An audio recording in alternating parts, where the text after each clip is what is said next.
쌀 세 가마에 이 계집을 내놓겠소. 데려갈 사람은 얼른 나서시오. 한겨울 공주 장터 한복판에서 32살 먹은 여인이 쌀자루 값에 팔려 나가고 있었습니다. 여인의 손에는 낡은 장부 한 권이 꼭 쥐어져 있었고 눈빛만은 꺼지지 않았지요. 그런데 이 여인의 품속에 감춰진 장부에는 아무도 모르는 비밀이 하나 적혀 있었습니다. 과연 그 비밀은 무엇이었을까요? 오늘도 야단 보따리를 찾아주셔서 감사합니다. 이야기가 지속될 수 있게 구독과 좋아요로 응원 부탁드립니다. 그럼 보따리 속 옛날 이야기 지금 바로 시작합니다. 옛날 옛적 충청도 공주 땅에 윤치문이라는 양반이 살고 있었습니다. 할아버지 때부터 쌓아 올린 재산이 어찌나 많았던지 논밭만 300마지기의 창고에는 쌀가마가 산처럼 쌓여 있었지요. 80칸 기와집 마당에는 100년 묵은 배롱나무가 한 그루 서 있었습니다. 여름이면 붉은 꽃이 담장 너머까지 흘러넘쳤고 그 아래에서 하인들이 부채질을 하며 더위를 식혔지요. 하인만 25명이요. 마구간에는 준마가 3필이나 있었습니다. 공주고을에서 윤진사댁이라 하면 모르는 사람이 없었지요. 그런데 이 윤치문이라는 사내는 얼굴은 그럴듯했으나 속이 텅 빈 사람이었습니다. 이목구비가 반듯하고 키가 훤칠하니 걸어다니면 한양 도령 같았지만 머릿속에는 풍류와 술자리밖에 없었지요. 아비가 물려준 재산으로 벼슬길에 나서볼 생각은 않고 날마다 기생집을 드나들었습니다. 입버릇처럼 하는 말이 있었지요. 사내 대장부가 돈 걱정을 하다니 그건 상놈이나 할 짓이다. 주변 사람들은 고개를 저었지만 만석군의 재산이 워낙 두둑했으니 감히 입을 놀리지 못했습니다. 이 집의 안살림을 도맡아 하는 사람이 바로 아내 강순덕이었습니다. 순덕은 같은 공주 땅 강생원의 외동딸이었지요. 강생원은 한때 공주에서 이름난 객주를 운영했으나 흉년이 겹쳐 가세가 기울었고 순덕이 18배 시집 올 때는 이미 빈털터리가 된 뒤였습니다. 시집 오던 날 아버지가 순덕의 손을 잡고 말했지요. 순덕아, 아비가 내게 줄 것이 아무것도 없구나. 순덕이 고개를 저었습니다. 아버지, 저는 아버지에게 받은 것이 있습니다. 뭘 받았다는 게냐? 장부 있는 법을 배웠습니다. 숫자가 거짓말을 하지 않는다는 것도 배웠고요. 강생원의 눈시울이 붉어졌지요. 그래, 숫자는 거짓말을 하지 않는다. 사람은 속여도 숫자는 못 속이는 법이야. 그것만 기억하면 어디서든 살아남을 수 있다. 그것이 아버지가 딸에게 남긴 마지막 가르침이었습니다. 순덕은 그 말을 가슴에 새겼지만 그것이 얼마나 큰 재산인지는 아직 알지 못했지요. 시집 온 첫날부터 순덕은 장부를 꺼내 들고 안살림을 챙겼습니다. 쌀 한 돼, 간장 한 종지도 빠짐없이 적었지요. 하인들의 옷감 지급, 논밭 소장료, 제사 비용까지 한 푼의 어긋남도 없었습니다. 마을 사람들이 수군거렸지요. 윤진사댁 안주인이 살림을 어찌나 야무지게 하는지 저 집은 쥐도 한 톨 못 빼먹는다더라. 가난한 집 딸이라 돈에 밝은 개지. 하긴 저 양반에겐 저런 아내가 딱이야. 순덕은 칭찬해도 흉해도 얼굴빛 하나 변하지 않았습니다. 매일 새벽이면 일어나 부엌을 돌보고 낮에는 장부를 들여다보며 저녁에는 하인들의 일과를 점검했지요. 남편 윤치문이 술에 취해 늦게 들어와도 따뜻한 죽상을 올렸고 바깥에서 돈을 흥청망청 쓰고 와도 잔소리 한마디 하지 않았습니다. 다만 밤이면 장부 앞에 앉아 줄어드는 숫자를 가만히 들여다볼 뿐이었지요. 그 눈빛이 얼마나 깊고 서늘했는지 옆에서 바느질하던 하녀 분이가 한 번은 이렇게 말한 적이 있었습니다. 마님, 무서운 얼굴을 하고 계세요. 순덕이 고개를 들어 힘없이 웃었지요. 무섭긴 뭐가 무서워. 숫자가 줄어드는 게 무서운 거지. 분이는 24살 먹은 작은 체구의 하녀였습니다. 둥그런 얼굴에 눈이 까맣고 코가 작았지요. 겁이 많았지만 마님에 대한 정만큼은 어느 누구에게도 뒤지지 않는 아이였습니다. 순덕이 시집 올 때부터 따라와 14년을 곁에서 지켰지요. 그런데 순덕은 살림만 적은 것이 아니었습니다. 아무도 모르게 따로 적어둔 장부가 한 권 더 있었지요. 공주 일대 물가 변동, 계절별 작황, 한양과 삼남 지방의 물산 흐름, 소금과 약재와 곡식의 시세 변화. 안살림을 하면서 몸으로 익힌 세상 돈의 흐름을 빼곡하게 적어둔 장부였습니다. 왜 그런 것을 적느냐고 물은 사람은 아무도 없었지요. 순덕 자신도 왜 적는지 정확히 알지 못했습니다. 다만 아버지의 피가 시키는 일이라고 막연히 느끼고 있었을 뿐이지요. 그 무렵 공주 저작거리 어귀에서 객주를 운영하는 마행수라는 사람이 있었습니다. 나이 58배 등이 약간 굽은 사내였지요. 얼굴이 널쩍하고 코가 크며 주름이 깊었지만 장사 이야기만 나오면 가늘한 눈이 매처럼 날카로워지는 사람이었습니다. 왼손 검지가 반마디 잘려 있었는데 젊은 시절 도적에게 당한 흔적이었지요. 이 마행수는 순덕의 아버지 강생원과 젊은 시절 함께 장사를 했던 동무였습니다. 강생원이 가세가 기울어 세상을 떠날 때 마행수에게 편지를 남겼지요. 딸아이에게 장사를 가르쳐주지 못한 것이 아니다. 언젠가 내 딸이 찾아가거든 외면하지 말아주게. 마행수는 그 편지를 전대 안쪽에 접어넣고 다녔습니다. 하루는 마행수가 윤진사댁에 물건을 납품하러 갔다가 순덕과 마주쳤지요. 순덕이 납품 목록을 하나하나 대조하며 따지는 모습을 보고 마행수가 속으로 감탄했습니다. 강생원의 딸이 맞구만. 저 눈빛, 장부 다루는 손놀림. 장사꾼의 피가 흐르고 있어. 마행수가 물건을 내려놓으며 불쑥 한마디를 던졌지요. 안주인마님, 장사에 재주가 있으시구려. 순덕이 고개를 들었습니다. 무슨 뜻이십니까?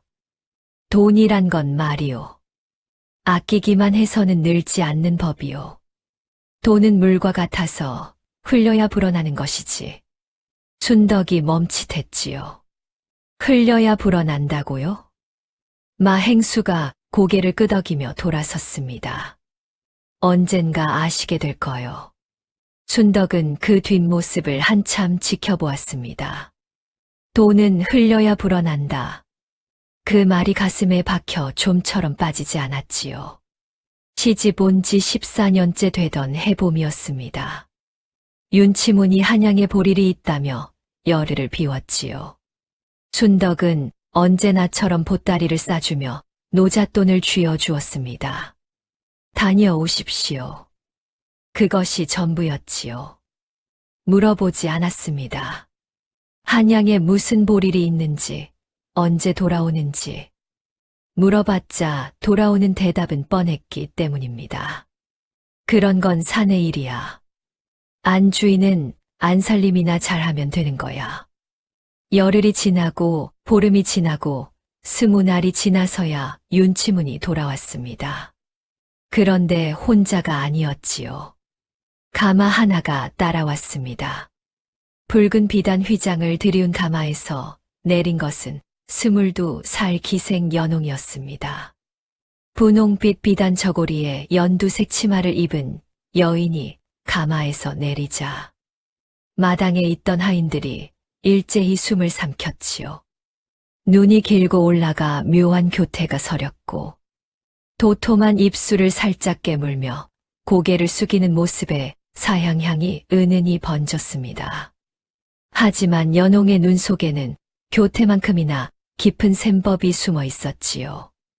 윤치문이 큰 기침을 하며 말했습니다. 오늘부터 이 댁 식구다. 안방 옆 별채를 내어주어라. 순덕은 마루 끝에 서서 그 광경을 지켜보고 있었지요. 분이가 순덕의 치맛자락을 움켜쥐며 떨었습니다. 마님. 순덕이 분이의 손을 가만히 잡아주었습니다. 그리고 아무 말 없이 돌아서서 안방으로 들어갔지요. 그날 밤 순덕은 장부를 펼쳐놓고 한참을 들여다보았습니다.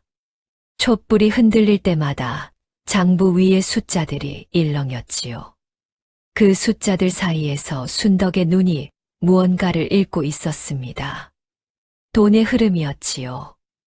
이 집의 돈이 어디서 오고 어디로 흐르는지 14년간 적어온 기록이 빼곡한 장부였습니다. 며칠 뒤 순덕은 시어머니를 찾아뵈었습니다. 시어머니 박 씨는 남편이 일찍 세상을 떠난 뒤로 뒷방에서 연불만 하는 분이었지요. 작은 체구에 흰 머리카락을 쪽으로 올리고 늘 회색 무명 저고리를 입었습니다. 세상 돌아가는 일에는 눈을 감고 있으면서도 간혹 한마디씩 던지는 말에는 날이 서 있는 분이었지요. 어머님, 서방님께서 첩을 들이셨습니다. 박 씨가 염주를 굴리며 대답했습니다. 사내가 첩을 두는 거야 흔한 일이지. 내가 속이 좁으면 안 되느니라. 순덕이 고개를 숙였지요. 예, 어머님. 더 이상의 말은 없었습니다. 하지만 돌아서는 순덕의 등 뒤로 박 씨의 목소리가 낮게 이어졌지요. 순덕아. 예. 사내가 제 발로 데려온 것은 막을 수 없다. 하지만 그것이 제 발로 이 집을 삼키게 두어서는 안 되느니라. 순덕이 멈칫했습니다. 시어머니의 눈이 열려 있었지요. 눈을 감고 있는 줄 알았으나 다 보고 있었던 것이었습니다. 순덕이 깊이 머리를 숙였지요. 명심하겠습니다. 연홍이 이 집에 들어온 뒤로 돈이 물새듯 빠져나가기 시작했습니다. 비단 옷이 1벌, 2벌, 10벌. 산호비녀, 옥 귀걸이, 진주 목걸이. 매달 한양에서 짐이 도착했고 그때마다 연홍의 방에는 웃음꽃이 피었지요. 윤치무는 기분이 좋으면 아예 한양 큰 주점에서 기생 수십 명을 불러 잔치를 벌이기도 했습니다. 하인들의 눈치도 달라졌습니다. 예전에는 안주인 순덕의 말이 곧법이었지요. 그런데 이제는 연홍의 심부름을 먼저 받들었습니다. 윤치문이 입버릇처럼 말했기 때문이지요. 연홍이가 불편해하면 내가 불편한 거야. 알겠나? 하인들은 바람이 어디로 부는지 귀신같이 알아챘습니다. 안주인 마님의 밥상은 뒤로 밀리고 연홍의 별채에는 산의 진미가 먼저 올랐지요. 어느 날 연홍이 순덕을 찾아왔습니다. 순덕이 장부를 정리하고 있는 안방에 사뿐사뿐 들어와 앉더니 왼쪽 볼에 보조개를 찍으며 웃었지요. 마님, 부탁이 하나 있어요. 순덕이 붓을 내려놓고 고개를 들었습니다. 말씀하세요. 안방이 별채보다 넓잖아요. 서방님께서 안방에서 주무시고 싶다 하시는데 마님이 별채로 옮기시면 어떨까 해서요. 분이가 옆에서 벌떡 일어났습니다. 아니, 감히 첩이 안방을. 순덕이 분이의 팔을 잡아 앉혔지요. 그리고 연홍을 가만히 바라보았습니다. 연홍의 눈이 웃고 있었지만 그 속에는 계산이 들어 있었지요. 순덕은 그것을 읽었습니다. 알겠습니다. 내일 옮기지요. 연홍이 눈을 동그랗게 떴습니다. 이렇게 쉽게 될 줄은 몰랐다는 표정이었지요. 어머, 마님이 정말 넓으시네요. 연홍이 나간 뒤 분이가 울먹이며 말했습니다. 마님, 어떻게 이럴 수가. 안방은 안주인의 자리인데. 순덕이 조용히 말했지요. 분이야, 방은 방일 뿐이다. 자리란 건 엉덩이로 지키는 게 아니야. 그럼 뭘로 지키는 건데요? 순덕이 장부를 가리켰습니다. 숫자로 지키는 거다. 분이는 그 말을 알아들을 수 없었지요. 다만 마님의 눈이 장부 위를 훑고 있었고 그 숫자들이 점점 빨간 선을 향해 내려가고 있다는 것만 보였습니다. 한 달 뒤 순덕이 조심스럽게 입을 열었습니다. 서방님, 이번 달 쓰신 돈이 작년 한 해 치와 같습니다. 윤치문이 코웃음을 쳤지요. 그래서 이 속도라면 3년 안에 논밭을 팔아야 합니다. 뭐야, 겨우 그 걱정이야. 논밭이 300마지기인데 3년이면 어림도 없어. 장부를 보시면 됐어. 윤치문이 벌떡 일어나며 소리쳤습니다. 내 돈 내가 쓰는데 아녀자가 이래라 저래라야? 넌 그 장부나 끌어안고 있으면 돼. 순덕은 입을 다물었습니다. 돌아서는 순덕의 뒤통수에 윤치문의 말이 날아왔지요. 원래 가난한 집 딸이라 그래. 안목이 좁아. 순덕의 걸음이 잠깐 멈췄습니다. 하지만 뒤돌아보지 않았지요. 그날 밤 분이가 조심스럽게 물었습니다. 마님, 괜찮으세요? 순덕이 장부를 덮으며 말했지요. 분이야. 예, 마님. 세상에서 제일 무서운 게 뭔 줄 아느냐? 귀신이요. 순덕이 희미하게 웃었습니다. 아니다. 제일 무서운 건 빈 곳간이다. 곳간이 비면 사람 마음도 비고 마음이 비면 체면도 정도 다 사라지는 법이야. 분이는 그 말뜻을 다 알아듣지는 못했습니다. 다만 마님의 눈빛이 촛불보다 밝고 서늘하다는 것만 느꼈지요. 그로부터 한 달 뒤 사달이 터졌습니다. 윤치문이 도박판에 나갔다가 3,000냥을 잃고 돌아온 것이지요. 3,000냥이면 논 20마지기 값이었습니다. 순덕이 안색 하나 변하지 않고 물었지요. 서방님, 빚을 누구에게 지셨습니까? 곽 주사라는 사람이야. 순덕의 눈이 가늘어졌습니다. 곽 주사. 공주 일대에서 고리대금으로 악명 높은 사채꾼이었지요. 검은 명주 두루마기에 검은 갓을 쓰고 다니는 사내. 얼굴이 길고 눈이 가늘어 웃는 건지 째려보는 건지 분간이 가지 않았습니다. 빌려줄 때는 웃지만 걷어들일 때는 뼈까지 발리는 자라고 소문이 자자했지요. 이자가 얼마입니까? 달에 3할. 순덕이 숨을 삼켰습니다. 달에 3할이면 석 달만 지나도 빚이 배로 불어나는 셈이었지요. 서방님, 당장 논 5마지기를 팔아 갚으셔야 합니다. 논을 팔아. 양반이 논을 팔아. 윤치문이 눈을 부릅떴습니다. 체면이 있지, 체면이. 그냥 좀 있으면 갚을 수 있어. 좀 있으면이 언제입니까? 잔소리 마. 내가 알아서 한다니까. 윤치문은 그 길로 다시 나가버렸지요. 그날 밤 연홍이 차지한 안방에서 웃음소리가 새어나왔습니다. 그 뒤로 석 달 사이에 벌어진 일은 참으로 끔찍했지요. 곽 주사가 교묘한 자였습니다. 처음에는 윤치문이 도박판에서 따게 만들었지요. 판이 열리면 어김없이 연홍이 곁에서 술을 따랐고 윤치문은 기분이 올라 판돈을 키웠습니다. 윤진사, 오늘 운이 좋으시구려. 하하하. 곽 주사가 부채를 붙이며 너스레를 떨었지요. 윤치문이 어깨를 으쓱거렸습니다. 역시 나는 운이 따르는 사람이야. 연홍이 귓가에 대고 속삭였지요. 서방님, 역시 대단하셔요. 오늘은 저 큰 판도 이기실 수 있을 거예요. 그래, 그럼 한 판 더 해볼까? 윤치문이 판에 들어갔습니다. 곽 주사가 눈짓을 하자 도박판 딜러가 미세하게 고개를 끄덕였지요. 그 순간부터 흐름이 바뀌었습니다. 윤치문은 따는 것보다 잃는 게 많아졌고, 잃으면 이를 갈며 다음 판에 더 큰 돈을 걸었지요. 그럴수록 빚은 눈덩이처럼 불어났습니다. 석 달 만에 빚이 만냥을 넘었지요. 곽 주사가 드디어 칼을 빼들었습니다.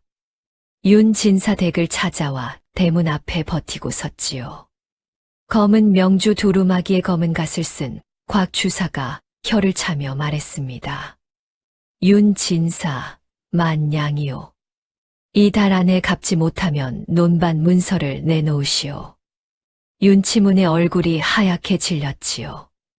곽 주사, 한 달만 더. 한 달, 벌써 세 번째 한 달이요. 곽 주사가 부채를 접으며 입꼬리를 올렸습니다. 정 그러시면 다른 방도가 있긴 하오. 뭔데? 담보를 잡으시오. 이 집을 통째로. 윤치문의 다리가 후들거렸습니다. 그런데 그 자리에 연홍이 나타났지요. 연홍이 곽 주사에게 눈짓을 했습니다. 아무도 눈치채지 못할 만큼 짧은 눈짓이었지요. 하지만 순덕은 보았습니다. 마루 끝에서 장부를 안고 그 장면을 지켜본 순덕의 눈이 차갑게 가라앉았지요. 연홍과 곽 주사가 짜고 치는 판이라는 것을 그 순간 직감했습니다. 그날 밤 순덕은 촛불 앞에 장부를 펼쳐놓고 숫자를 하나하나 짚었습니다. 지난 석 달간 빠져나간 돈의 흐름이 손끝에서 그려졌지요. 연홍에게 들어간 비단값, 한양 잔치값, 도박판에서 잃은 돈. 그 돈이 결국 어디로 흘러가는지 숫자는 거짓말을 하지 않았습니다. 전부 곽 주사에게로 모이고 있었지요. 연홍이 사달라고 한 비단, 그 비단을 납품한 상인이 곽 주사의 사람이었습니다. 도박판을 열어준 것도, 처음에 따게 만든 것도, 판을 키운 것도 전부 곽 주사의 수였지요. 순덕이 붓을 내려놓았습니다. 이 집은 끝났다. 나지막한 목소리였지요. 남편은 빚더미 위에 앉아있고 첩은 사채꾼과 한통 속이며 시어머니는 눈을 감고 계셨습니다. 이대로 버티면 어떻게 될까? 답은 뻔했지요. 논밭이 하나둘 넘어가고 집이 넘어가고 하인들이 흩어질 것이었습니다. 빚이 갚아지지 않으면 가솔까지 잡아가는 것이 당시의 법도였지요. 순덕 자신이 종으로 팔려갈 수도 있었습니다. 그때 분이가 문 밖에서 작은 목소리로 불렀지요. 마님, 연홍이가 서방님한테 무슨 말을 하고 있어요. 순덕이 일어섰습니다. 복도 끝 안방에서 연홍의 나긋한 목소리가 새어나왔지요. 서방님, 빚을 갚을 좋은 방도가 있어요. 뭔데? 본처 마님을 내보내세요. 순덕의 발이 멈췄습니다. 연홍의 말이 이어졌지요. 그 마님이 갖고 있는 살림 장부를 가져오면 이 집 재산 내역을 곽 주사에게 보여줄 수 있잖아요. 빚을 재산으로 담보 잡으면 일단 이자는 멈출 수 있고요. 아내를 내쫓으라고? 내쫓는 게 아니라 친정에 보내는 거예요. 원래 가난한 집 딸이잖아요. 연홍이 윤치문의 어깨에 기대며 속삭였습니다. 서방님한테는 제가 있으면 되잖아요. 순덕은 복도 어둠 속에서 가만히 서 있었지요. 주먹을 꽉 쥐었지만 얼굴에는 아무런 감정이 떠오르지 않았습니다. 분이가 순덕의 소매를 잡아당기며 울먹였지요. 마님, 저 못된 년이. 순덕이 분이의 입을 손으로 막았습니다. 쉿. 듣고 있어야 한다. 그 목소리가 너무 차분해서 분이는 오히려 등골이 서늘해졌지요. 그날 밤 순덕은 뒷방에서 시어머니를 찾아뵈었습니다. 어머님, 연홍이가 저를 내보내라 했습니다. 박 씨가 한참 말이 없었지요. 염주만 달그락달그락 소리를 냈습니다. 알고 있다. 어머님? 벽은 얇고 귀는 멀지 않으니라. 박 씨가 순덕을 바라보았지요. 흰 머리카락 사이로 날카로운 눈이 빛났습니다. 순덕아, 이 집은 내 아들이 망쳤다. 내가 그것을 모를 리 있겠느냐. 순덕이 입을 다물었습니다. 가거라. 어머님? 이 집에 붙들려 있으면 너까지 가라앉는다. 가서 내 두 발로 서거라. 순덕의 눈시울이 뜨거워졌지요. 시어머니가 처음으로 순덕의 편을 들어준 것이었습니다. 아니, 어쩌면 처음부터 알고 있었는지도 모를 일이었지요. 박 씨가 염주를 놓고 순덕의 손을 잡았습니다. 마른 손이었지만 힘이 있었지요. 부디 살아남아라. 순덕이 깊이 절을 올렸습니다. 이마가 바닥에 닿았지요. 눈물이 돌바닥 위에 퍼져나갔습니다. 다음 날 아침이었습니다.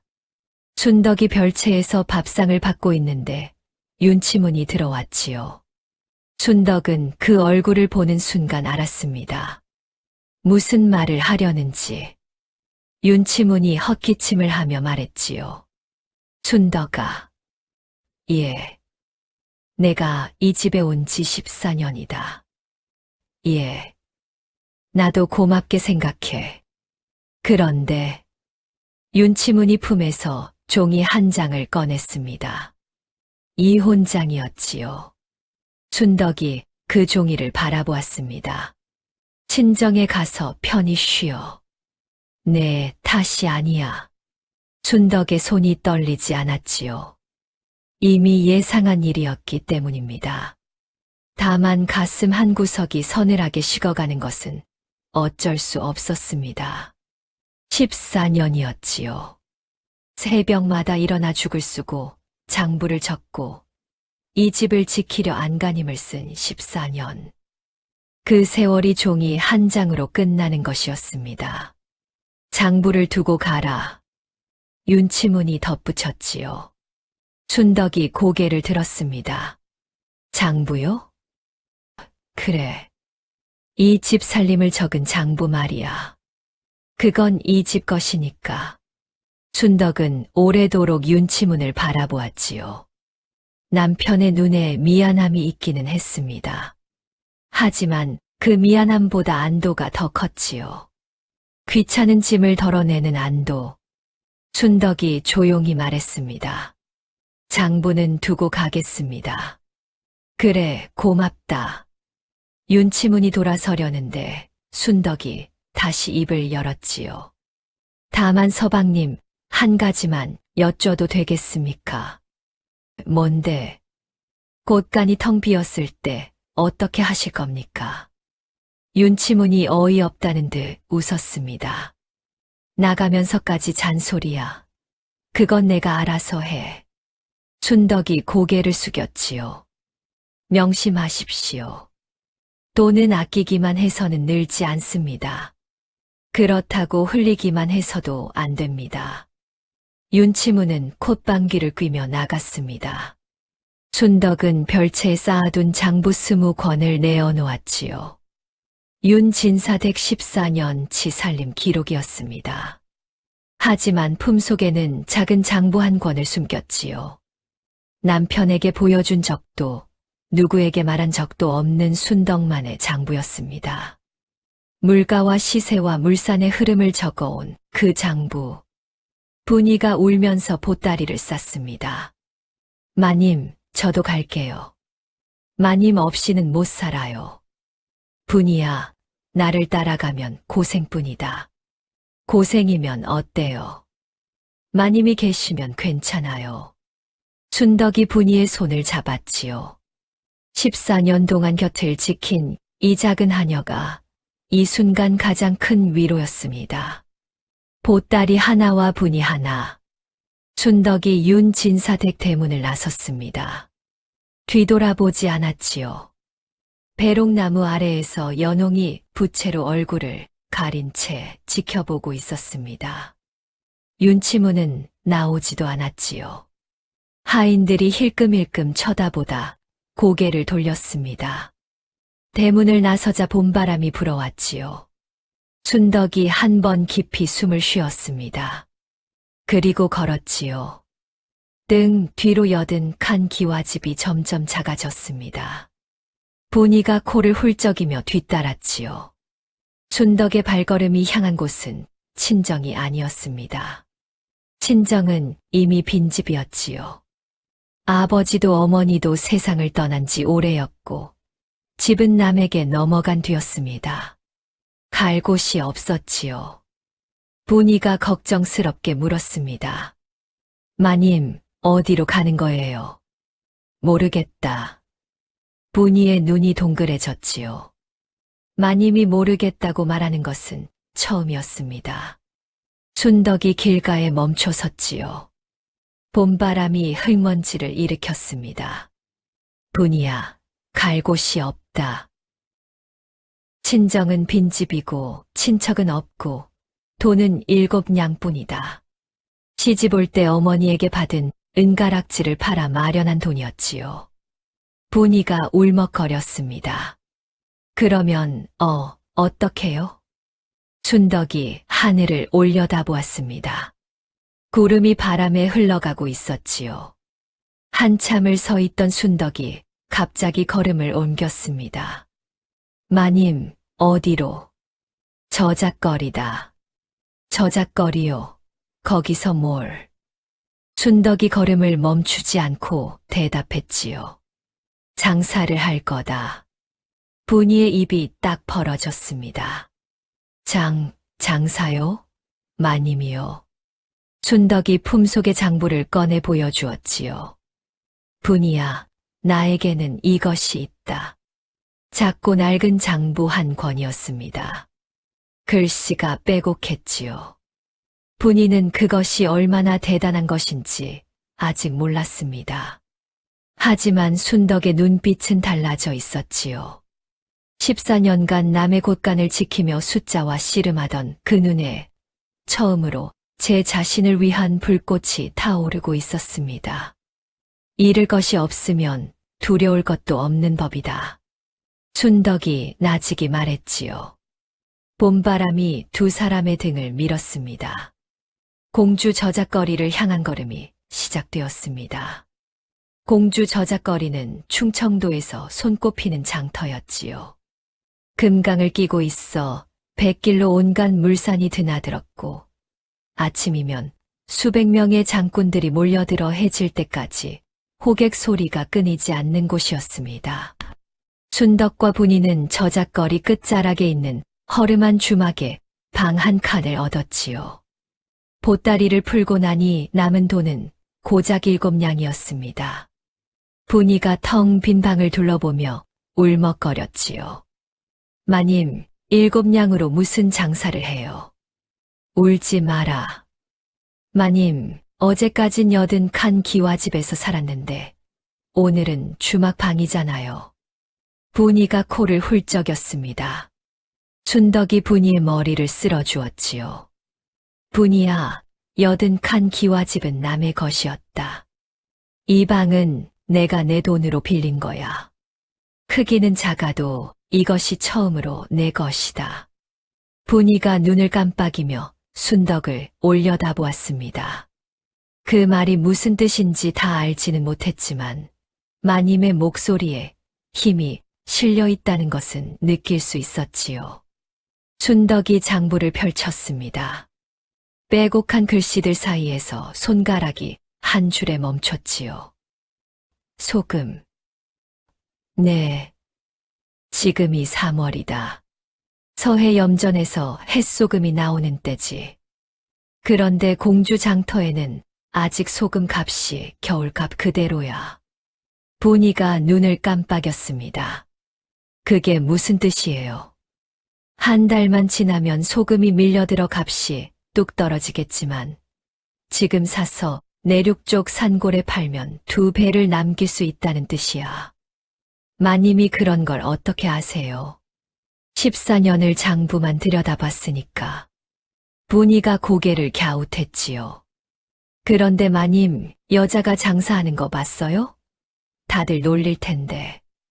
순덕이 분이를 바라보았습니다. 분이야, 나는 14년 동안 안살림한다고 놀림받았다. 장부 적는다고 구박받았고, 돈 걱정한다고 가난한 집딸이라 손가락질 받았지. 분이가 입을 다물었지요. 놀림 따위는 밥 먹듯 받았으니 걱정 마라. 순덕의 목소리에 웃음기가 묻어났습니다.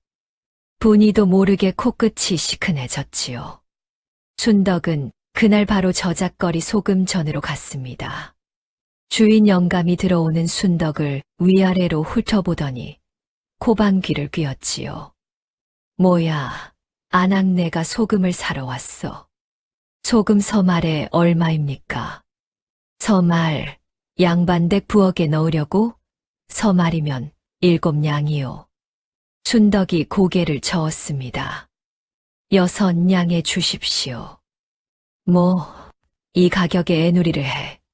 딴 데 가보시오. 순덕이 돌아서는 척하며 말했지요. 그러지요. 건너편 김좌순의 소금이 더 굵더군요. 주인 영감의 눈이 번뜩였습니다. 김좌순은 자기 경쟁 상대였지요. 잠깐, 6냥 반이면 되겠소. 6냥 석푼. 에이, 그건 남는 게 없어. 좋소, 가져가시오. 순덕이 은근히 웃으며 돈을 치렀습니다. 나오면서 분이가 작은 목소리로 물었지요. 마님, 건너편 김좌순의 소금이 정말 더 굵어요? 아니, 더 가늘어. 그런데 왜? 장사꾼은 상대가 무서워하는 걸 알아야 하는 법이다. 저 영감은 김좌수한테 손님 빼앗기는 걸 제일 무서워하지. 분이가 입을 벌렸지요. 마님, 무서운 분이시네요. 무섭긴 7냥에서 석푼 아낀 것뿐이다. 순덕과 분이는 소금 자루를 이고 지고 공주에서 20리 떨어진 유구 마을까지 걸어갔습니다. 산길이 험했지요. 분이가 헐떡거렸습니다. 마님, 다리가 떨려요. 조금만 더 가면 된다. 유구 마을에 도착하니 해가 뉘엿뉘엿 넘어가고 있었지요. 산골 마을에서는 소금이 귀했습니다. 순덕이 마을 입구에 자루를 내려놓자 안악내들이 하나둘 모여들었지요. 어머, 소금이야. 장터까지 안 가도 되겠네. 얼마요? 한 대에 4푼입니다. 4푼, 장터에서 사면 석푼이던데? 순덕이 고개를 숙이며 말했습니다. 장터까지 왕복 40리를 걸으시는 품삯을 생각하면 싸지 않겠습니까? 안악내들이 서로 쳐다보았지요. 40리를 걸어 소금 사러 다녀오면 하루가 통째로 날아가는 것이었습니다. 그것도 그렇네. 나 석퇴 주소. 나는 5퇴. 소금 서말이 해가 지기 전에 동이 났지요. 돌아오는 길에 분이가 돈을 세다가 소리를 질렀습니다. 마님, 14냥이에요. 14냥. 순덕이 고개를 끄덕였지요. 하지만 웃지 않았습니다. 아직 멀었다. 그 돈으로 다시 소금을 사고 다시 팔았지요.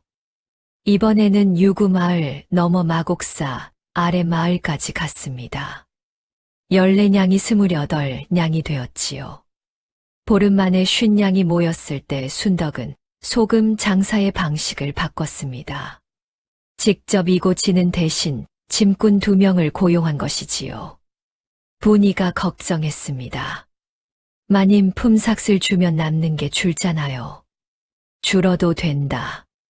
내 다리 2개로는 하루에 한 마을밖에 못 가지만 짐꾼을 쓰면 하루에 3마을을 돌 수 있어. 과연 순덕의 계산대로였지요. 한 달 만에 100냥이 모였습니다. 그 소문이 저작거리에 퍼졌지요. 윤 진사댁에서 쫓겨난 여인이 소금 장사로 돈을 번다더라.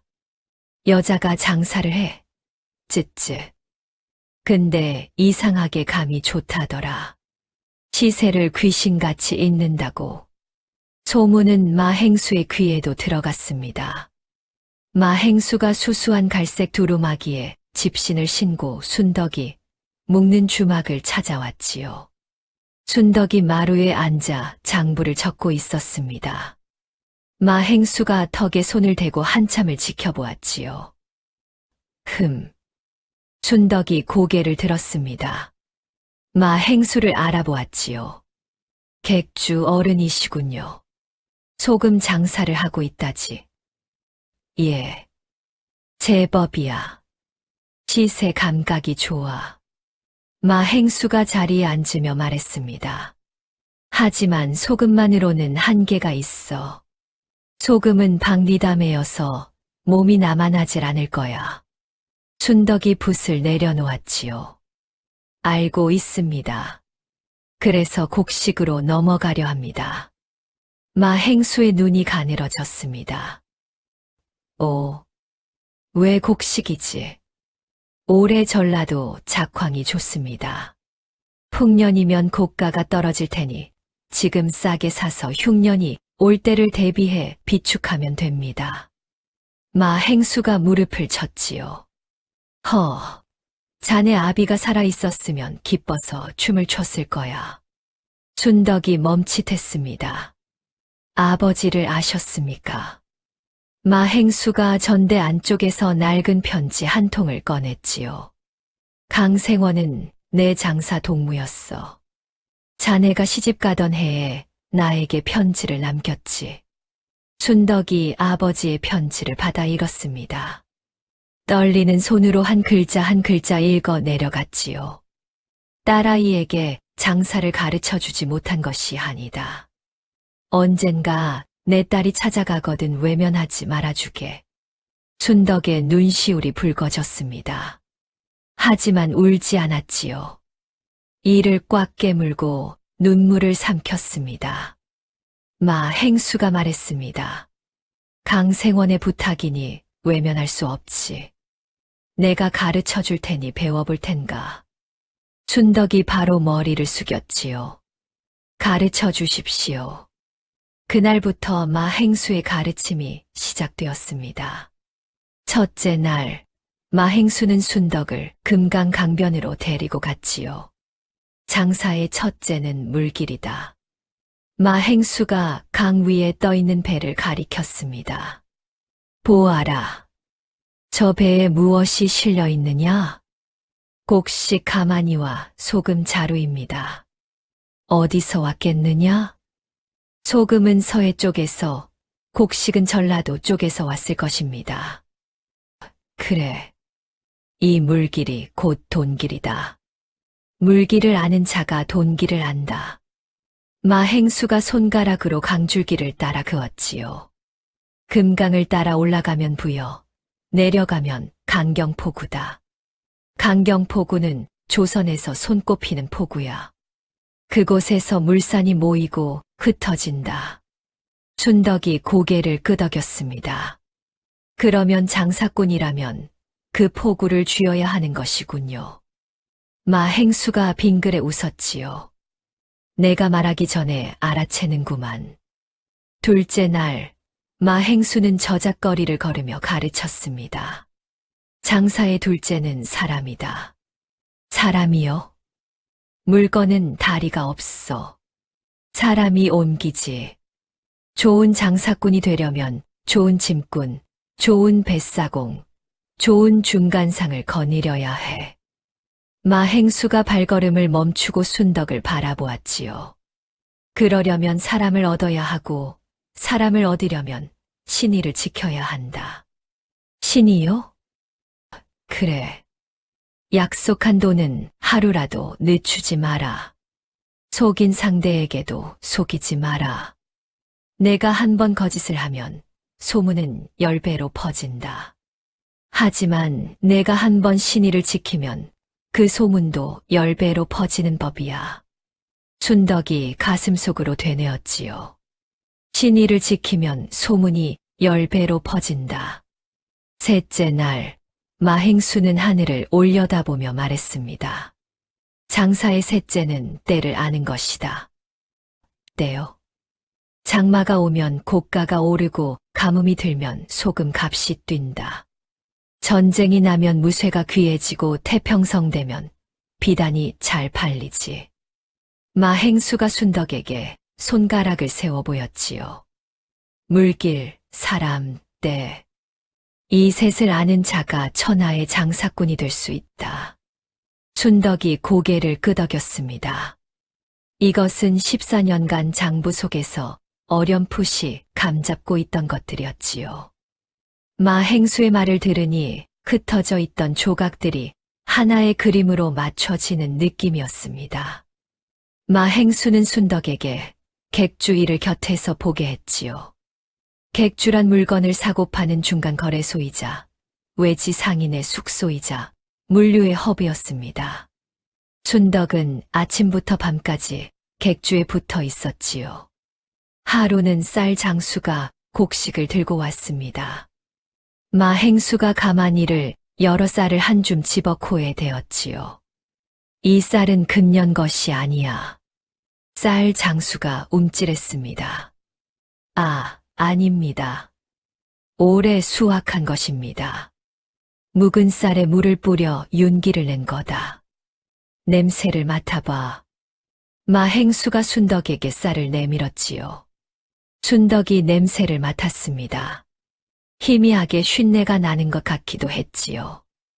냄새가 미묘합니다. 그것이 묵은내야. 새 쌀은 풋내가 나지. 이걸 구분 못하면 장사꾼이 아니라 호구야. 쌀 장수가 가마니를 들고 슬금슬금 빠져나갔습니다. 마행수가 소리쳤지요. 이봐, 묵은 쌀 값으로 다시 불러. 쌀 장수가 어깨를 축 늘어뜨리며 돌아왔습니다. 에이, 마행수 코를 속이기가 하늘의 별 따기네. 또 하루는 약재상이 인삼 보따리를 가져왔지요. 마행수가 보더니 고개를 저었습니다.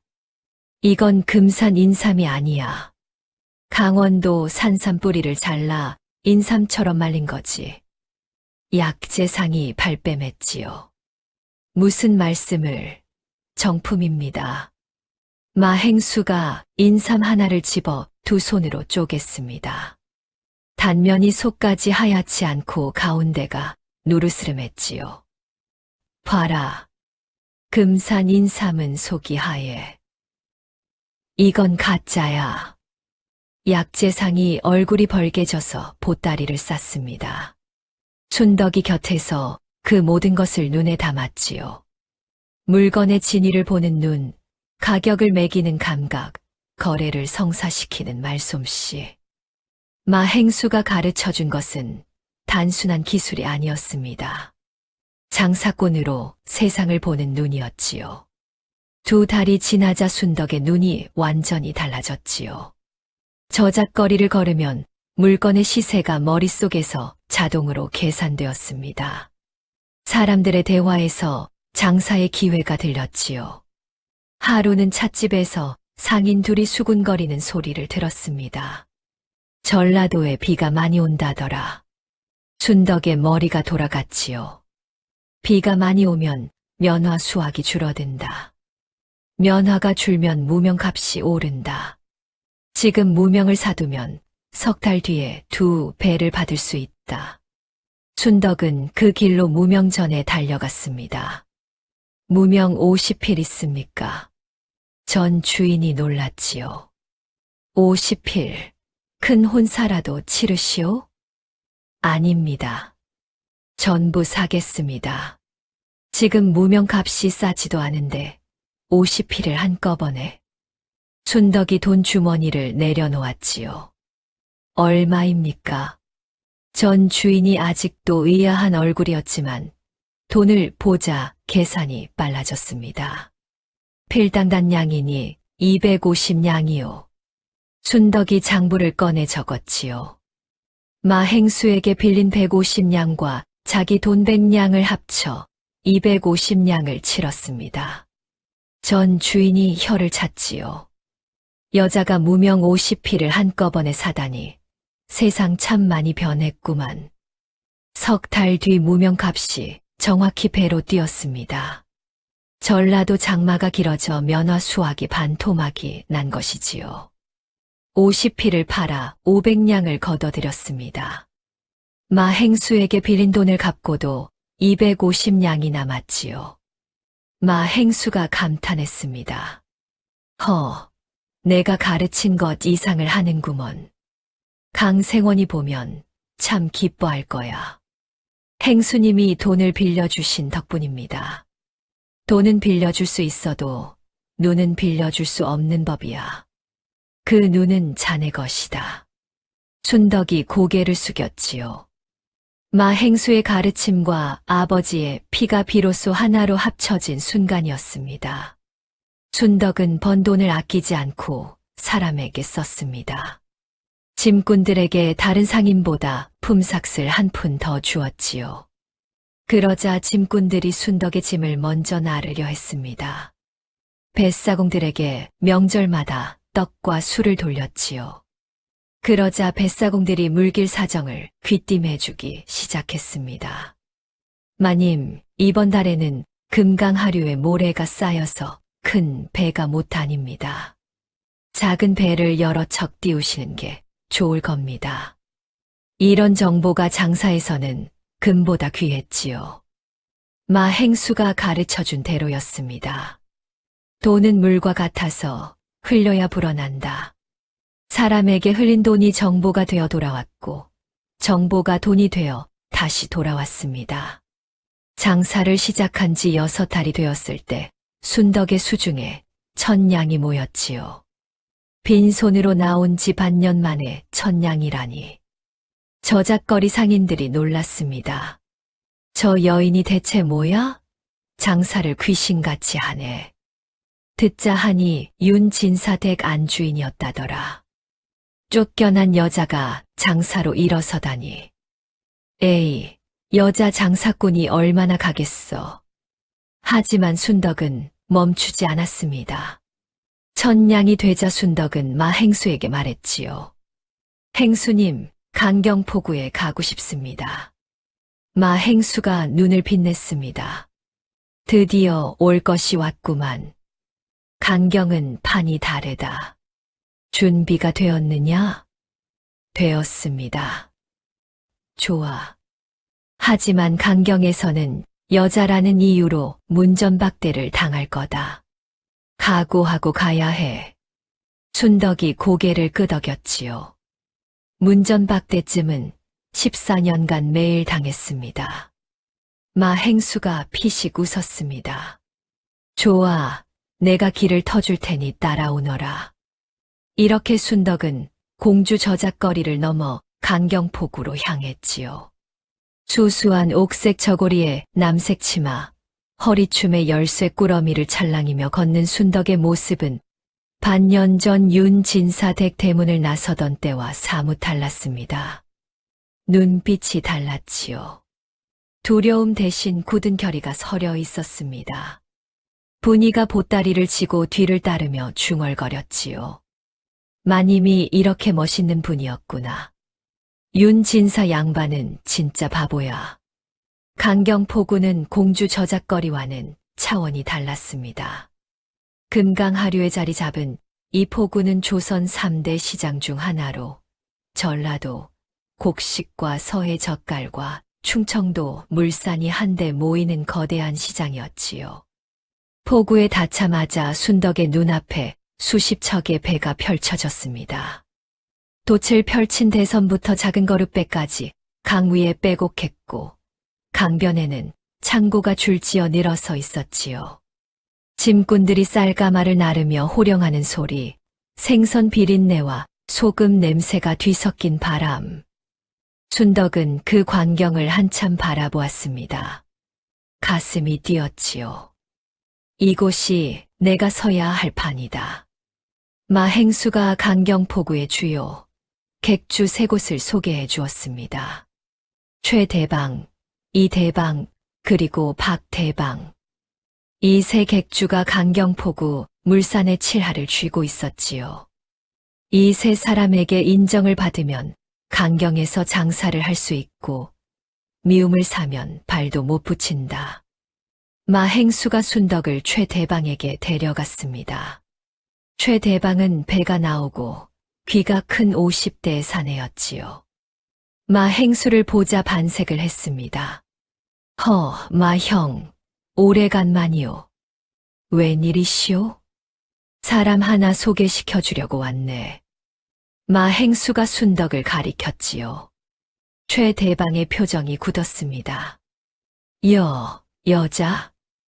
내 고인이 된 동무 강생원의 딸이네. 장사에 재주가 있어. 최대방이 코웃음을 쳤지요.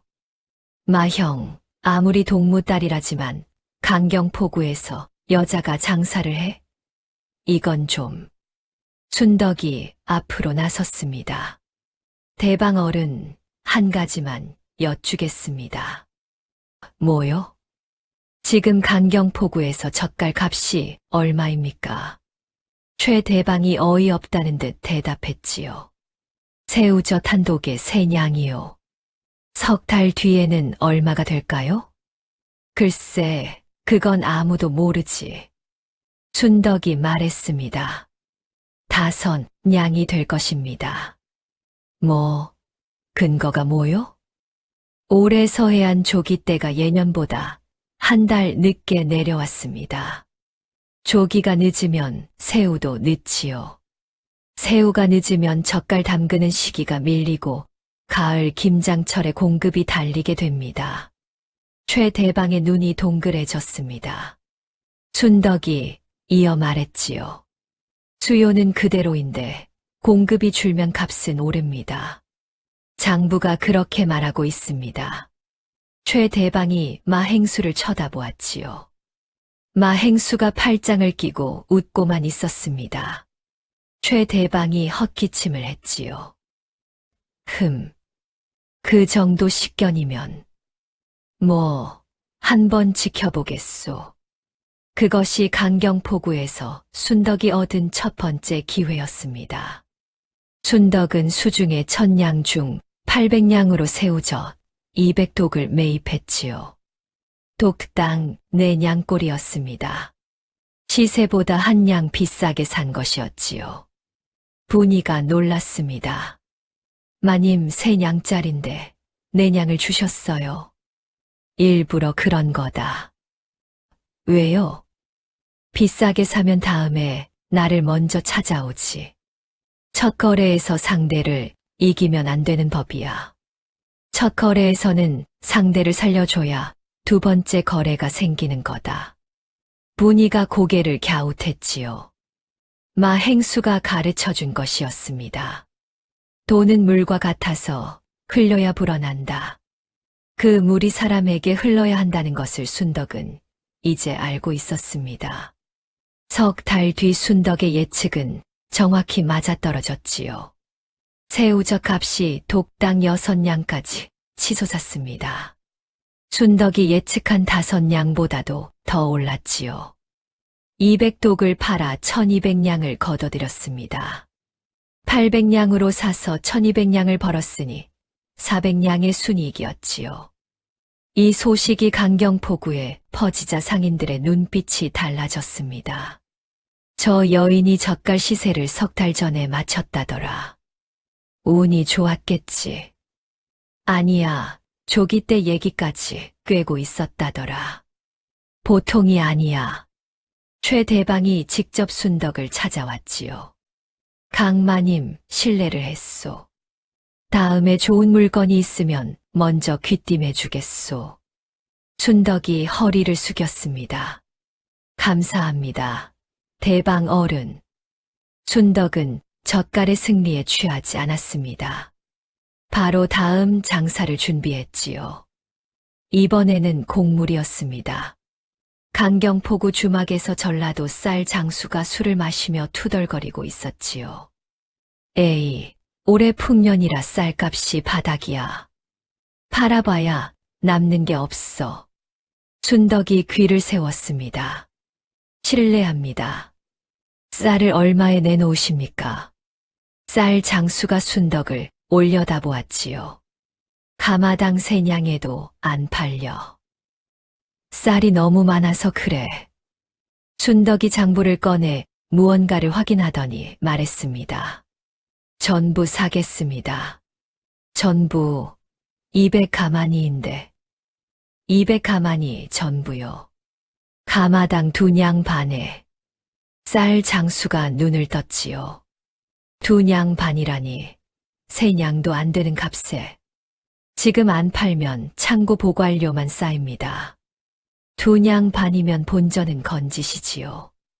쌀 장수가 한참을 머뭇거렸습니다. 하지만 계산은 순덕 쪽이 맞았지요. 풍년에 쌀이 쏟아지고 있었고 보관할수록 손해였습니다. 에이, 그냥 가져가시오. 순덕은 500냥으로 200가마니를 매입한 뒤 강경포구 변두리에 빈 창고를 빌려 쌓아두었지요. 분이가 걱정했습니다. 마님, 쌀이 이렇게 싼데 언제 오른다고 이렇게 많이 사요? 분이야, 풍년 다음에는 반드시 흉년이 온다. 그것이 하늘의 이치야. 하지만 내년에 또 풍년이면요? 순덕이 장부를 펼쳤지요. 지난 30년간 전라도 작황을 봐라. 풍년이 2년 연속으로 온 적이 단 2번뿐이야. 그런데 올해가 벌써 2년째 풍년이다. 분이가 눈을 동그랗게 떴습니다. 그러면 내년에는 높은 확률로 흉년이지. 순덕의 예측은 다시 한 번 맞았지요. 이듬해 봄 가뭄이 들어 전라도 모내기가 늦어졌고 여름에는 장마가 짧아 벼가 말라갔습니다. 가을이 되자 쌀값이 가마당 7냥으로 치솟았지요. 순덕은 200가마니를 1400냥에 팔았습니다. 900냥의 순이익이었지요. 그 무렵 대구에서 약재상이 강경포구까지 올라왔습니다. 강마님을 찾아왔소. 저를요? 대구에서 무슨 일로 오셨습니까? 약재상이 고개를 숙였지요. 소문을 들었소. 강마님 상단이 물건을 정직하게 다루고 약속을 어긴 적이 없다고. 우리 대구 쪽에 감초와 당귀를 안정적으로 넣어줄 때가 필요하오. 순덕이 눈을 빛냈습니다. 약재는 단가가 높고 운송이 까다로운 대신 이문이 컸지요. 어떤 조건입니까? 매달 감초 20근, 당귀 10근을 정해진 날짜에 넣어주시오. 가격은 시세 그대로, 대신 1년 장기 계약이요. 순덕이 장부를 펼쳐 빠르게 계산했지요. 하겠습니다. 약재상이 고개를 갸웃했습니다. 다른 데서는 가격 깎아달라고 아우성이던데 시세 그대로 받겠다고? 시세가 공정하면 그걸로 충분합니다. 중요한 것은 1년 동안 안정적으로 거래한다는 것이지요. 이 대구 약재상과의 거래가 순덕의 상단을 한 단계 끌어올렸습니다. 단발성 매매가 아닌 장기 계약이 상단의 뼈대가 되었지요. 장사를 시작한 지 1년이 되었을 때 순덕의 수중에 5,000냥이 모였습니다. 순덕은 그 돈으로 강경포구에 자기 이름의 객주를 열었지요. 강경 최초의 여자 객주였습니다. 간판을 내거는 날 마행수가 와서 바라보았지요. 강씨 상단. 간판 글씨가 힘차게 씌어 있었습니다. 마행수가 눈시울을 붉히며 말했지요. 강생원, 보고 있느냐? 네, 딸이 해냈다. 순덕은 객주를 열면서 자기만의 원칙을 세웠습니다. 하나, 거래처의 외상값을 밀리지 않는다. 둘, 짐꾼과 뱃사공에게 정당한 품삯을 치른다. 셋, 물건의 질을 속이지 않는다. 넷, 약속한 날짜에 반드시 물건을 넣는다. 이 네 가지 원칙이 순덕의 이름을 강경포구에 새겼지요. 객주를 연 지석 달째 되던 날이었습니다. 한양에서 비단 장수 오주부가 찾아왔지요. 강대방이 여자라는 소문을 듣고 직접 와봤소. 한양 비단 80피를 맡기려 하는데 받아주겠소.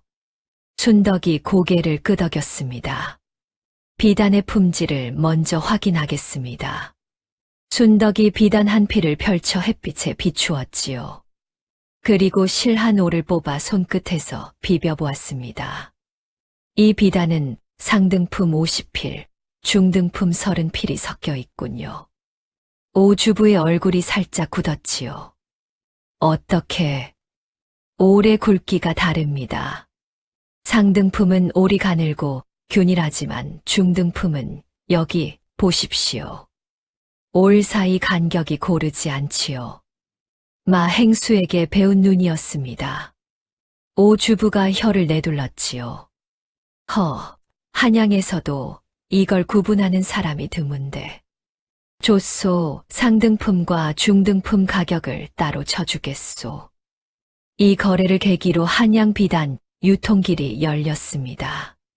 순덕은 강경에서 올라오는 젓갈과 곡식을 한양으로 보내고 한양에서 내려오는 비단과 약재를 강경에서 풀었지요. 물건이 오가면 돈이 오가고 돈이 오가면 사람이 모였습니다. 이태가 지났을 때 순덕의 상단은 강경포구 객주 중 5손가락 안에 들었습니다. 돈이 10,000냥을 넘었지요. 분이는 이제 더 이상 보따리를 이고 다니는 하녀가 아니었습니다. 순덕의 오른팔이 되어 장부를 관리하고 짐꾼들을 지휘했지요. 그해 가을 강경포구 상인연회에서 순덕은 초대를 받았습니다. 최 대방이 자리를 마련해 주었지요. 강마님, 이 자리에 오른 여인은 그대가 처음이오. 상인들이 잔을 들었습니다. 강경포구에 떠오르는 별, 강대방에게. 순덕이 잔을 받았지요. 그 순간 가슴에 뜨거운 것이 차올랐습니다.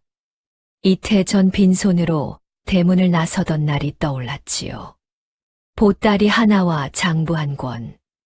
그것으로 여기까지 온 것이었습니다. 연회가 끝나고 돌아오는 길에 분이가 순덕의 팔을 잡았지요. 마님, 오늘 정말 멋있었어요. 순덕이 걸음을 멈추고 강을 바라보았습니다. 금강 위로 달빛이 잔잔히 흔들리고 있었지요. 분이야, 이태 전에 우리 7냥으로 시작했지. 네, 7냥이요. 그 7냥이 10,000냥이 되었다. 순덕이 나직이 웃었지요. 그런데 말이다. 10,000냥보다 더 큰 것을 얻은 것 같아. 그게 뭔데요? 내 이름이다. 누군가의 아내가 아닌 내 이름. 분이가 코끝이 시큰해져 고개를 돌렸지요. 모든 것이 잘 풀리고 있었습니다. 장사는 번창했고 이름은 높아졌으며 곁에는 분이와 마행수가 있었지요. 순덕은 이대로 가면 3년 안에 조선 3남 최대 상단을 만들 수 있을 것이라 생각했습니다. 그때 순덕은 몰랐지요. 이 승리가 진짜 승리가 아니라는 것을. 진짜 시련은 아직 시작도 하지 않았다는 것을. 가을이 깊어가던 어느 날이었습니다.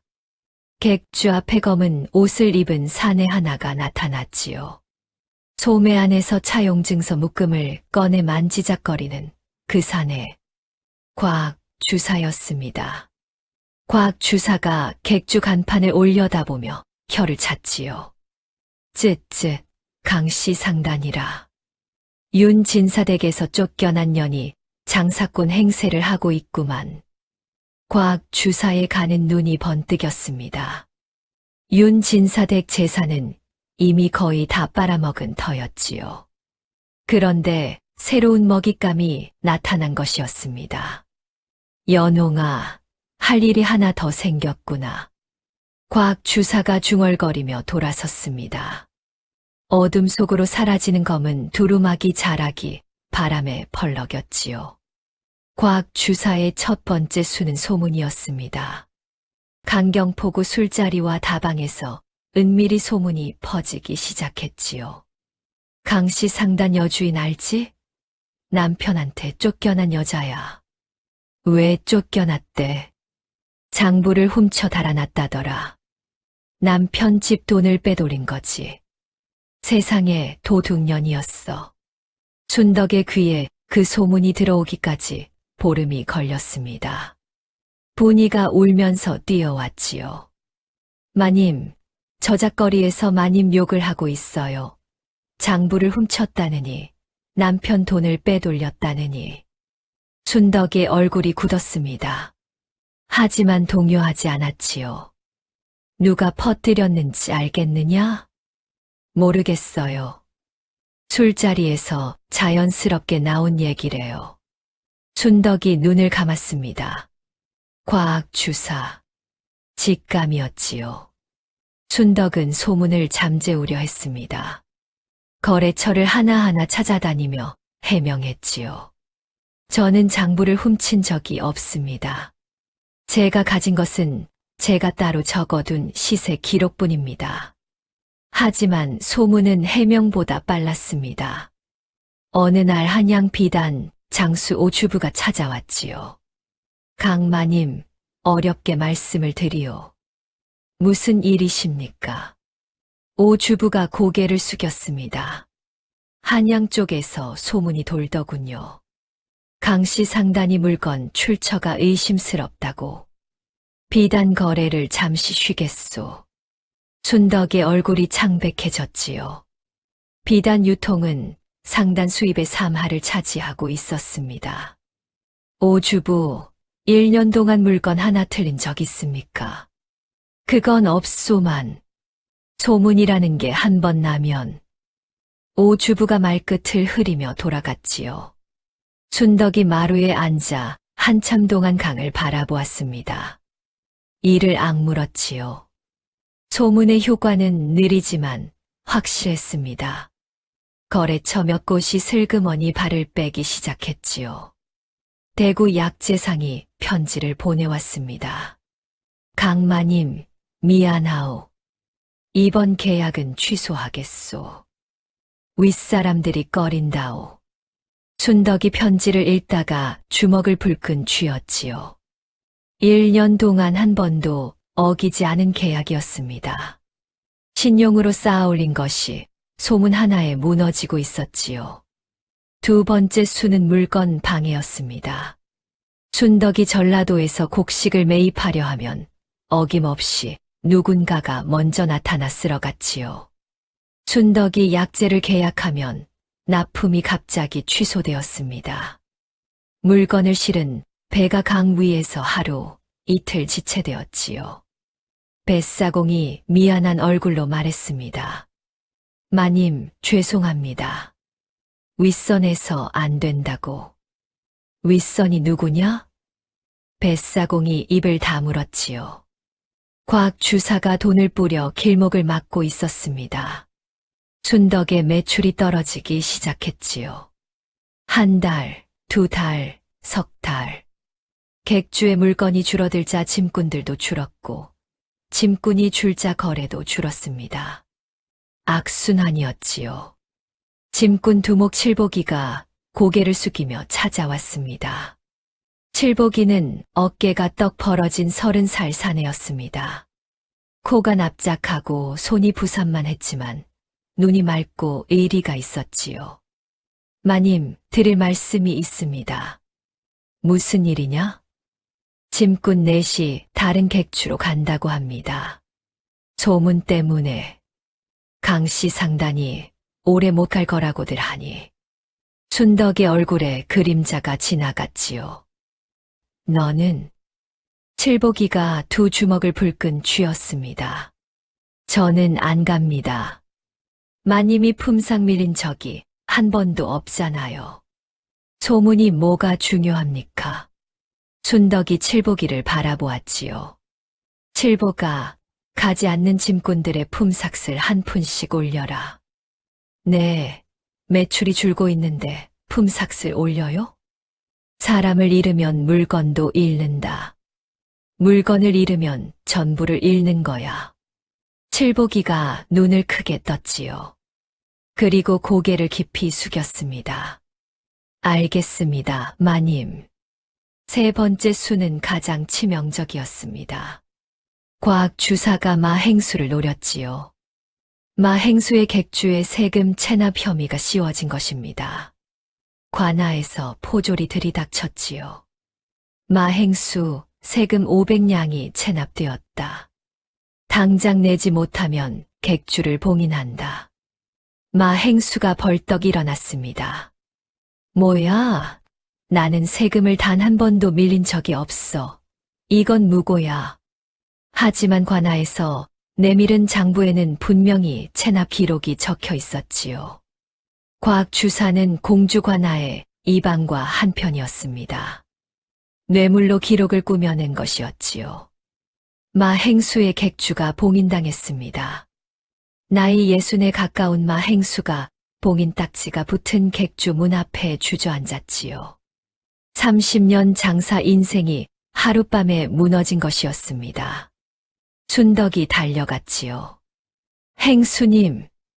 마행수가 고개를 들었습니다. 주름 깊은 얼굴에 쓸쓸한 웃음이 번졌지요. 순덕아, 나를 도우려 하지 마라. 무슨 말씀이세요? 과학 주사가 노리는 건 너다. 나를 쓰러뜨린 건 너의 뒷배를 끊으려는 수야. 마행수가 순덕의 어깨를 잡았지요. 잘린 검지의 흉터가 순덕의 어깨에 닿았습니다. 여기서 나를 돕겠다고 나서면 내 상단까지 함께 무너진다. 순덕의 주먹이 떨렸지요. 그렇다고 행수님을 버릴 수는 없습니다. 버리는 게 아니야. 살아남는 거다. 마행수의 눈이 순덕을 똑바로 바라보았습니다. 들어라. 장사꾼은 쓰러져도 다시 일어날 수 있어. 하지만 죽으면 끝이야. 살아 있어야 한다. 무슨 일이 있어도. 순덕이 입술을 깨물었지요. 피가 맺혔습니다. 설상가상으로 그 다음 날 더 충격적인 소식이 날아왔습니다. 분이가 숨을 헐떡이며 뛰어왔지요. 마님, 큰일 났어요. 곽 주사가 우리 객주의 빚을 돌렸어요. 뭐?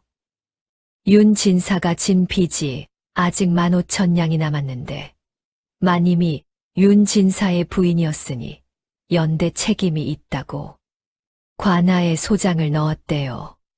순덕의 머릿속이 하얘졌습니다. 이혼장을 받고 나왔지만 곽 주사는 이혼이 정식 절차를 거치지 않았다고 주장한 것이었지요. 곽 주사가 직접 순덕을 찾아왔습니다. 검은 두루마기 자락을 날리며 객주 안으로 들어선 곽 주사가 혀를 차며 말했지요. 즉, 강마님. 아니, 윤치문 전처마님. 사정이 딱하구려. 곽 주사, 이것은 억지요. 나는 이혼장을 받은 사람이요. 곽 주사가 비웃었습니다.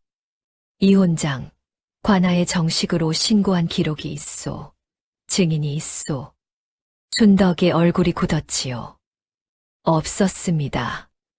윤치문이 허둥지둥 써준 이혼장 한 장뿐이었고 관아 신고 따위는 생각도 하지 않았지요. 곽 주사가 입꼬리를 올렸습니다. 빚을 갚든지 재산을 내놓든지 알아서 하시오. 곽 주사가 돌아선 뒤 순덕의 무릎에서 힘이 빠졌습니다. 장부 위에 이마를 대고 한참을 움직이지 못했지요. 사방이 막혔습니다. 소문으로 신용이 무너지고 물건 길이 끊기고 뒷배인 마행수가 쓰러지고 남편의 빚까지 떠안게 생겼지요. 이태 동안 피땀 흘려 쌓아올린 모든 것이 무너지고 있었습니다. 춘덕은 빈 객주에 홀로 앉아 있었지요. 분이 마저 관아에 진정서를 넣으러 간 밤이었습니다. 촛불 하나가 흔들리고 있었습니다. 모든 것을 잃을 수 있다. 아니, 이미 잃고 있다. 춘덕의 머릿속에 윤치문의 얼굴이 스쳤지요. 그리고 연홍의 웃음이 곽 주사의 혀차는 소리가 겹쳤습니다. 이대로 끝인가? 빈손으로 나왔다가 빈손으로 돌아가는 것인가? 돌아갈 곳도 없는데. 그때 순덕의 눈에서 처음으로 눈물이 흘렀지요. 장부 위로 뚝뚝. 윤진사 댁에서 쫓겨나던 날도, 강경포구에서 문전박대당하던 날도 울지 않았습니다. 하지만 이 밤에는 참을 수 없었지요. 이태 동안 꽉 쥐고 있던 것들이 손가락 사이로 빠져나가고 있었습니다. 한참을 울고 나자 머리가 맑아졌습니다.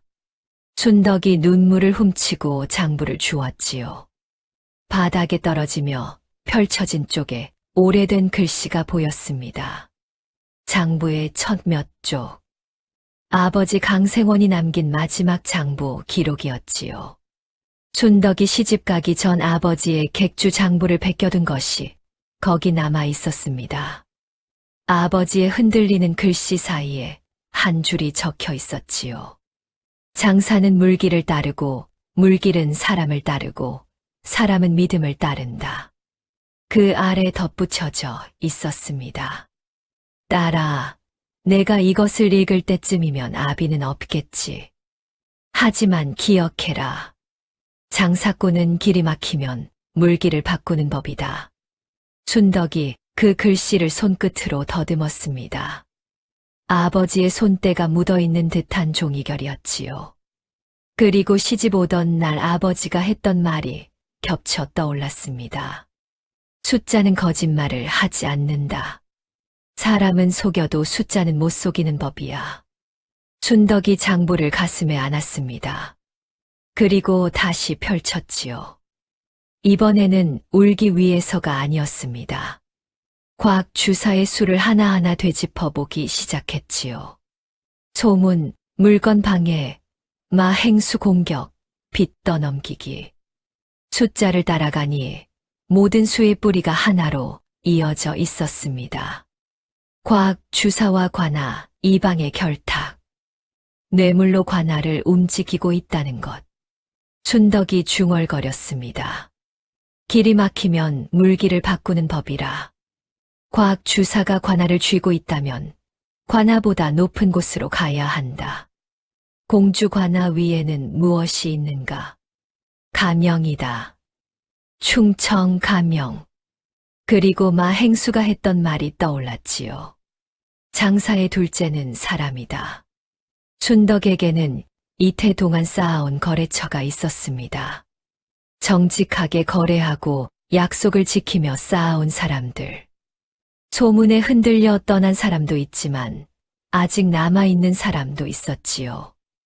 마침 돌아온 분이가 달려왔습니다. 마님, 울지 마라. 마님이 울고 계셨잖아요. 춘덕이 눈물 자국을 훔치며 웃었지요. 이태 만에 처음 짓는 진짜 웃음이었습니다. 다 울었다. 이제부터 할 일이 있다. 할 일이요? 춘덕이 장부를 꼭 쥐었습니다. 곽 주사가 판을 깔았으니 내가 판을 뒤집겠다. 분이의 눈이 동그래졌지요. 춘덕의 눈에 촛불보다 밝은 빛이 타오르고 있었습니다. 춘덕의 계획은 세 갈래였지요.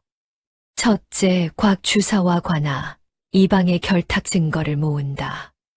둘째, 가명에 직소한다. 셋째, 그 전에 상단을 지킬 울타리를 만든다. 춘덕은 먼저 사람을 모았습니다. 이태 동안 정직하게 거래하며 쌓은 인연이 이때 빛을 발했지요. 최 대방에게 찾아갔습니다. 대방 어른, 저를 도와주십시오. 최 대방이 팔짱을 끼고 한참을 들었지요. 그리고 입을 열었습니다. 강마님, 곽 주사 그 자가 강경까지 손을 뻗는 건 나도 불쾌하오. 그 자가 커지면 우리 강경 상인들도 위험해지지. 그러면 힘을 보태겠소. 이 대방과 박 대방도 뒤를 이었지요. 곽 주사가 강경포구까지 세력을 넓히는 것은 기존 상인들에게도 위협이었기 때문입니다. 순덕의 신용이 울타리가 되어준 것이었지요. 칠보기가 찾아왔습니다. 마님, 곽 주사 놈이 관아 이방한테 매물 준 거 제가 봤어요. 봤다니? 밤에 이방 집 뒷문으로 금 보따리를 들여보내더라고요. 갓을 깊이 눌렀었지만 걸음걸이가 곽 주사 틀림없었어요. 왼팔을 뒤로 빼고 걷는 버릇이 있잖아요. 순덕이 칠보기의 어깨를 잡았지요. 칠보가 증인으로 서줄 수 있겠느냐? 칠보기가 주먹을 불끈 쥐었습니다. 마님이 품삯 안 밀린 유일한 사람인데요. 당연하죠. 분이도 제 몫을 해냈습니다. 공주에 가서 윤진사 대기의 타인들을 수소문했지요. 나흘을 돌아다닌 끝에 부엌대기였던 막순이를 찾았습니다. 막순이가 떨리는 목소리로 말했지요. 소인이 분명히 봤습니다. 연홍이 곽 주사에게 대감댁 문서를 건네는 걸요. 어디서 봤느냐? 별채 뒤 담장 밑에서요.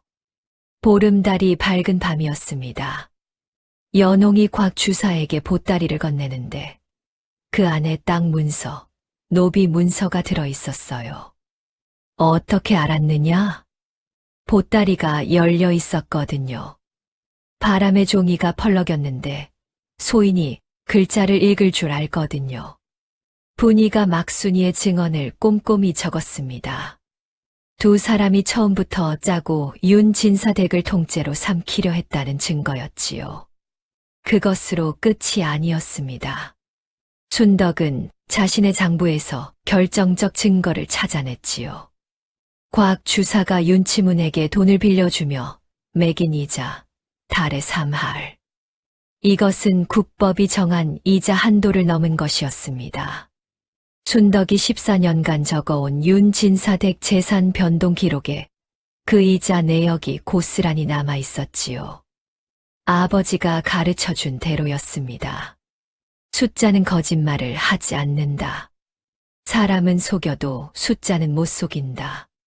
증거가 모이자 순덕은 충청 가명으로 향했습니다. 가명까지 이틀 길이었지요.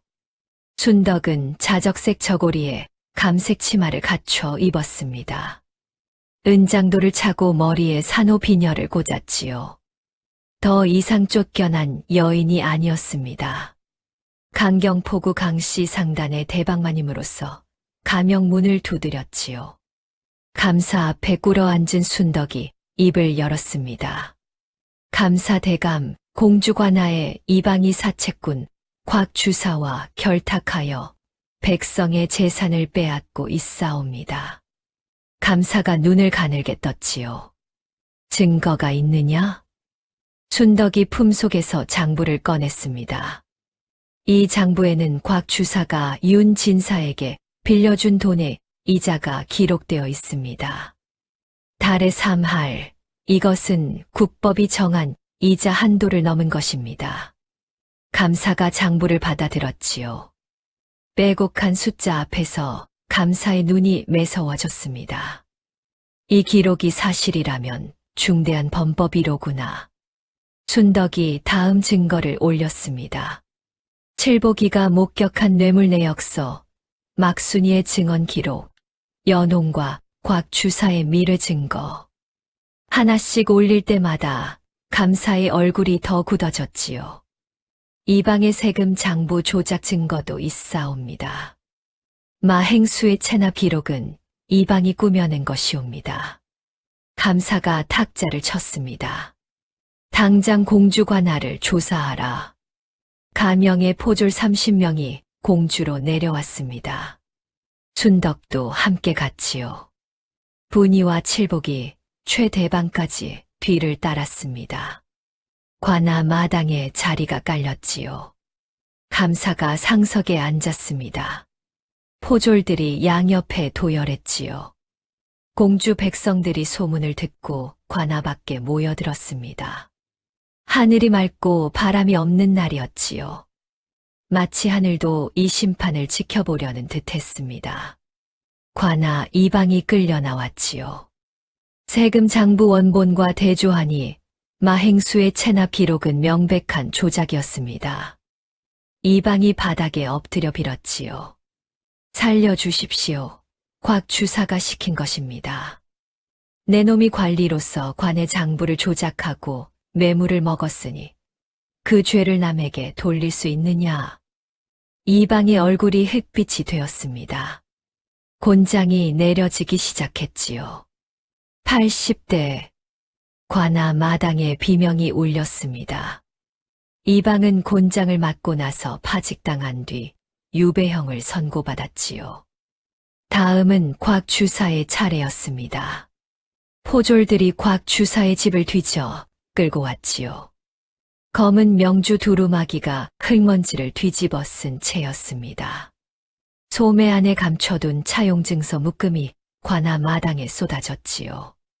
수십 명에게 달에 3할, 4할의 고리대금을 놓은 기록이었습니다. 곽 주사가 끌려 나오며 악을 썼지요. 이건 합법적인 거래요. 빌려달라고 해서 빌려준 것뿐이요. 춘덕이 앞으로 나섰습니다. 곽 주사 국법에 이자 한도가 정해져 있는 것을 모르지 않을 것입니다. 곽 주사가 이를 악물었지요. 너 감히 나를. 감히가 아니라 마땅히입니다. 춘덕의 목소리가 관아 마당을 울렸습니다. 구경꾼 사이에서 웅성거림이 일었지요.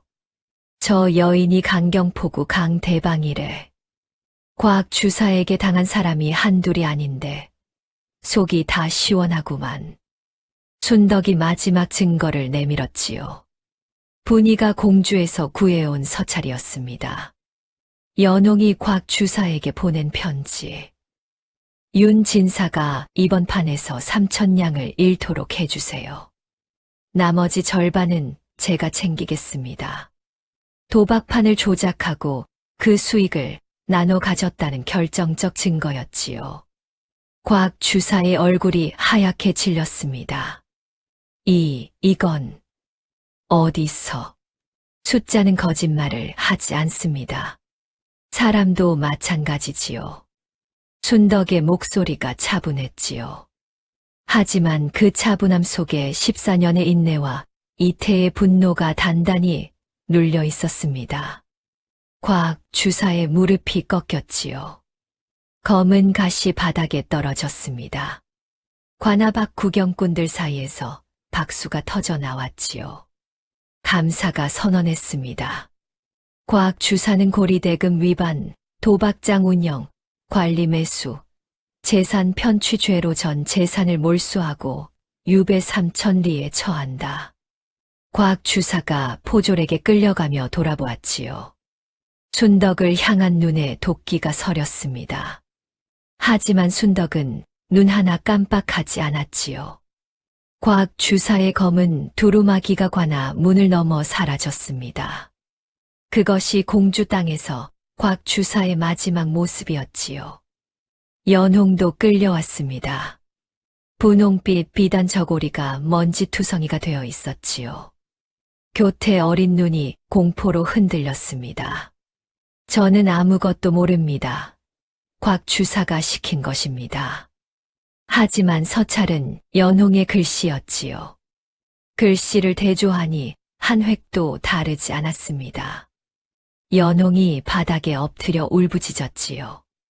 살려주세요, 살려주세요. 감사가 물었습니다. 이 서찰을 내가 쓴 것이 맞느냐? 연홍이 고개를 떨고 왔지요. 더 이상 부인할 수 없었습니다. 맞습니다. 감사의 눈이 서늘해졌지요. 사대부 가정의 첩으로 들어와 사채꾼과 짜고 가산을 탕진케 하였으니 그 죄가 무겁다. 관비에 처한다.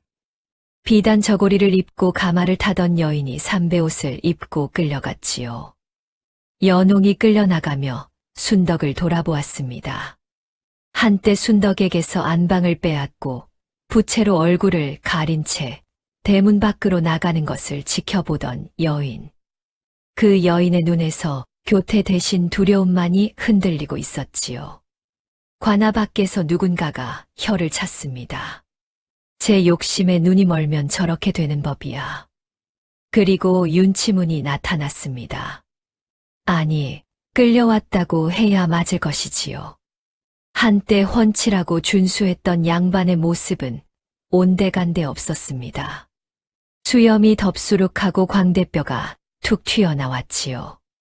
도포는 해져서 속이 비쳤고 갓은 반쪽이 찢어져 있었습니다.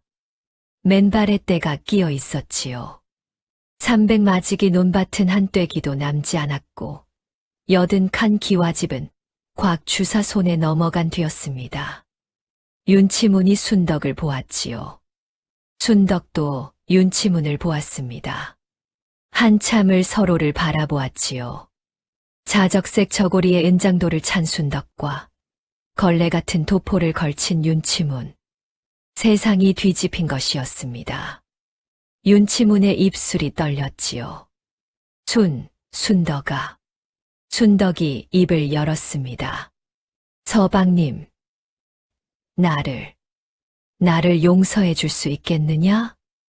관아 마당이 조용해졌지요. 바람 소리만 들렸습니다. 순덕이 한참을 침묵했습니다. 그리고 조용히 말했지요. 서방님, 예전에 제가 물었지요. 곳간이 텅 비었을 때 어떻게 하실 거냐고. 윤치문이 고개를 떨궜습니다. 이제 아시겠습니까? 윤치문의 눈에서 눈물이 흘렀지요. 대답하지 못했습니다. 곽 주사의 재산은 몰수되었습니다. 그가 윤 진사댁에서 빼앗은 논밭과 집도 원래 주인에게 돌아가야 했지요. 감사가 순덕에게 물었습니다. 강대방, 본래 윤 진사댁 재산이요. 어찌할 것이요? 순덕이 대답했지요. 감사대감, 제가 그 재산을 인수하여 상단 운영에 쓰겠습니다. 대신 윤 진사와 그 어머니의 생활비를 매달 보내드리겠습니다. 감사가 고개를 끄덕였습니다. 그리하시오. 순덕이 관아 마당을 나서려는데 시어머니 박씨가 군중 사이에 서 있었지요. 친척 집에서 소식을 듣고 달려온 것이었습니다. 흰 머리카락이 바람에 날렸지요. 순덕이 걸음을 멈추었습니다. 어머님. 박씨가 순덕을 바라보았지요. 주름 깊은 얼굴에 눈물 자국이 있었습니다. 순덕아, 내가 해냈구나. 어머님, 불효를 용서하십시오. 박씨가 고개를 저었지요. 불효는 내 아들이 한 것이다. 너는 이 집안의 은인이야. 박씨가 순덕의 손을 잡았습니다. 마른 손이었지만 시집 보내던 날 밤 뒷방에서 잡아주었던 그 손과 같은 힘이 있었지요. 부디 잘 살 거라. 내가 잘 사는 것이 이 늙은이에게는 가장 큰 효도다. 순덕이 깊이 절을 올렸습니다. 관아 밖에서 구경하던 백성들이 수군거렸지요. 저 여인이 전 남편의 노후까지 책임지겠다니. 보통 배짱